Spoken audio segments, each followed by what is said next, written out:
జగిత్యాల జిల్లా బర్తీపూర్లో ఒక దొంగ బాబా గుట్టు రట్టయింది. సంతానలేమి సమస్యలున్న వారే టార్గెట్గా ఈ దొంగ బాబా లీలలు చాలానే సాగించాడు. తాను చెప్పినట్లు చేస్తే పిల్లలు పుడతారంటూ బాధితులపై అఘాయిత్యానికి పాల్పడ్డాడు. శారీరకంగా వాడుకుంటూ వారి ఫోటోలు తీసి బాధితులను బ్లాక్మెయిల్ చేయడం మొదలుపెట్టాడు.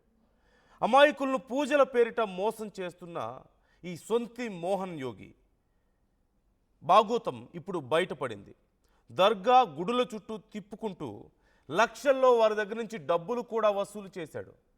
దొంగ బాబా ఉచ్చులో చిక్కుకున్నటువంటి పదుల సంఖ్యలో హిందూ ముస్లిం మహిళలు తాము చివరికి మోసపోయామని గ్రహించి ఇప్పుడు లబోదిబోం అంటున్నారు. బాబా వ్యవహారం బయటపడడంతో బాధితులు ఇప్పుడు న్యాయం కోసం పోరాడుతున్న పరిస్థితి కనపడుతోంది.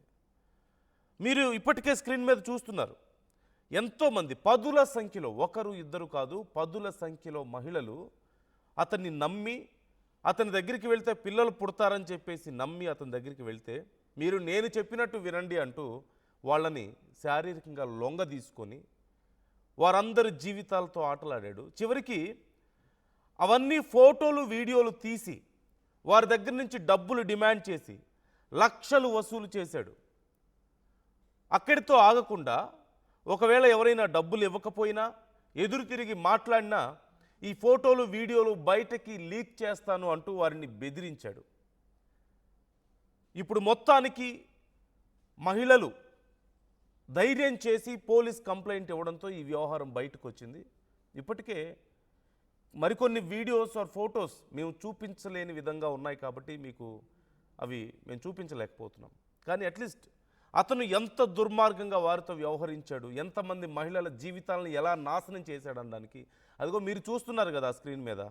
ఎంతోమంది మహిళలు, అమాయక మహిళలు అనాలా, లేకపోతే ఎలా అర్థం చేసుకోవాలి? ఈ రోజుల్లో ఇంకా మంత్రాలకు చింతకాయలు రాలుతాయని నమ్మి ఇలాంటి దొంగ బాబాల దగ్గరికి వెళ్ళి లక్షలకు లక్షలు డబ్బులు పోగొట్టుకొని వాళ్ళని నమ్మి వాళ్ళు అంతగా హింసిస్తుంటే ఫిజికల్గా వాళ్ళకి దగ్గరయ్యి చివరికి ఆ ఫోటోలు వీడియోలు వాళ్ళ దగ్గర పెట్టుకొని హింసిస్తుంటే బయటకు చెప్పుకోలేక కుటుంబంలో తెలిస్తే ఏమవుతుంది, కుటుంబాలు ఎక్కడ రోడ్డును పడతాయన్న భయంతో అతను పెడుతున్నటువంటి ఆ చిత్రహింసలు భరించినటువంటి పరిస్థితి ఇక్కడ మనం చూస్తున్నాం.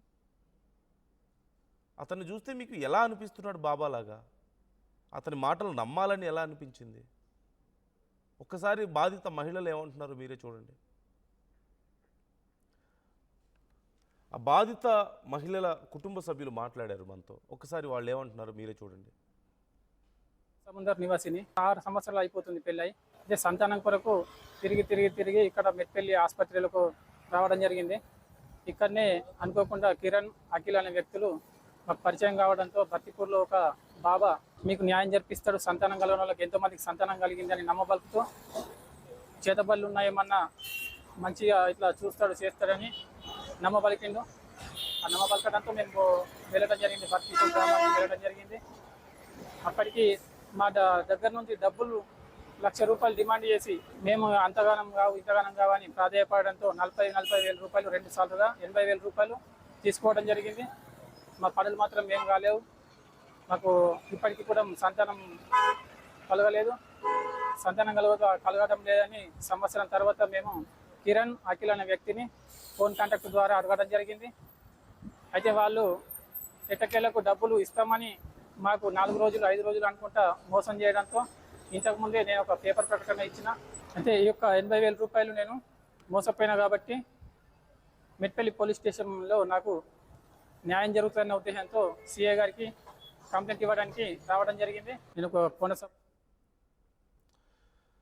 ఇప్పటికీ కూడా 2026కు వచ్చిన తర్వాత కూడా ఇంకా బాబాల దగ్గరికి వెళ్తే సంతానం కలుగుతుందని నమ్మడం అనేది ఎవరి తప్పు? ఇలాంటి దుర్మార్గులు గల్లీకి 10 మంది ఉంటారు. దోచుకోవడానికి, బ్లాక్మెయిల్ చేయడానికి, భయపెట్టడానికి, ప్రజల అమాయకత్వాన్ని క్యాష్ చేసుకోవడానికి ఇలాంటి వాళ్ళు ప్రతి గల్లీకి మనకు కనపడుతూనే ఉంటారు. ఇంకా ఈ టైంలో కూడా మనం ఇలా మోసపోవడం, పిల్లలు కలగడం అనేది it's a proper biological process, మనందరికీ తెలిసిందే కదా. చిన్నప్పుడు 6వ తరగతి 7వ తరగతి పిల్లల దగ్గర నుంచి మనకు నేర్పుతున్నారు కదా, స్కూల్స్లో దగ్గర నుంచి పిల్లలు ఎలా కంటారు అనేది అందరికీ తెలిసిందే కదా. మరి ఇంక ఈ బాబాల దగ్గరికి వెళ్తే వాళ్ళు ఇచ్చే నిమ్మకాయలతోనో లేదంటే వాళ్ళు ఇచ్చే పసుపుతో కుంకుమలతో ఏం జరుగుతాయి? బయట ఉన్నాయి కదా ఫర్టిలిటీ సెంటర్స్. ఇప్పుడు ఫర్టిలిటీ సెంటర్స్ కూడా ఏ సిటీకి వెళ్ళినా సరే వందల్లో దర్శనం ఇస్తున్నాయి కదా. కనీసం అక్కడికి వెళ్ళి ఏదైనా డబ్బులు ఖర్చు పెట్టినా ఒక అర్థం ఉంటుంది. ఇలాంటి వాళ్ళ దగ్గరికి వెళ్ళి అంత బ్లైండ్గా ఎలా మోసపోతున్నారు? ఇంకానా పిల్లలు పుడతారని చెప్పేసి కడుపుల మీద వాళ్ళతో తొక్కించుకోవడాలు, వాళ్ళు ఇచ్చిన నానా రకాల మందులు తిని అనారోగ్య పాలవడాలు, లేదంటే ఇదిగో చివరికి ఈ స్థాయికి వెళ్ళిపోయి వాళ్ళతో ఎలా చెప్పాలి? ఈ మూర్ఖత్వాన్ని మనం ఎలా అర్థం చేసుకోవాలి? మోసం చేసిన వాళ్ళదా తప్పు? ఇది మోసపోయిన వాళ్ళదా? మనం కోర్స్ బాధితుల్ని మనం అలా మాట్లాడడం కరెక్ట్ కాదేమో, బట్ ఇంకెప్పుడు బయటపడతారు వీటిలోంచి? డీటెయిల్స్ తెలుసుకుందాం. మా ప్రతినిధి చంద్రశేఖర్ మనతో జాయిన్ అవుతున్నారు. చంద్రశేఖర్, అసలు ఎవరు ఈ బాబా? ఎవరు దొంగ బాబా? ఎక్కడి నుంచి వచ్చాడు? ఎలా ఇంతమందిని నమ్మించగలిగాడు? ఎలా ఇంతమందిని మోసం చేయగలిగాడు? Who is he?